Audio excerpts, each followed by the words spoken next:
Are we going to get to a point where we're able to negotiate and get down drug prices so we don't have corporate capture from big pharma?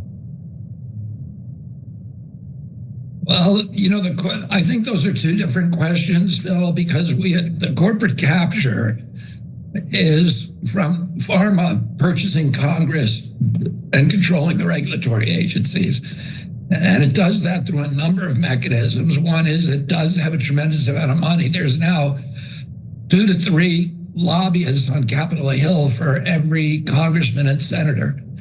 And the amount of money that's being poured into pharmaceutical ads has given the pharmaceutical company control over the mainstream media. If you're Anderson Cooper and your network, your show is getting 75% of its budget from pharmaceutical advertisers, you are very, very conscious of making sure to please your advertisers in the way that you report the news. So it's given them not only a platform for selling drugs, but also for controlling content, which means the people who go up against them politically get punished and get silenced. And that is not a good outcome. The drug pricing issue is a very different issue.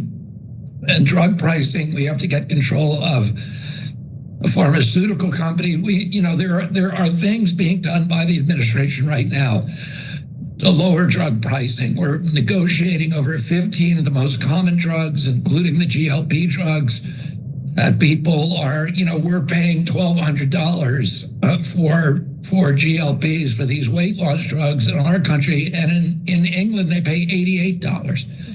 And the president has instructed me to narrow that gap between European pricing and what we pay here. We pay 70% of pharmaceutical revenues come from the United States of America. We only have 4.2% of the world's population. And we're essentially subsidizing drugs to the rest of the world. And that is something the president wants to end. And we are already actively taking steps to do that. The pharmaceutical benefit managers, the middlemen who are supposed to negotiate drug prices, have developed a retinue, an arsenal of intrigues and scams to enrich themselves and pay themselves kickback instead of giving us discounts on our drugs. Well, there's a lot of things that we need to do to bring down drug pricing, and that's a priority for the president.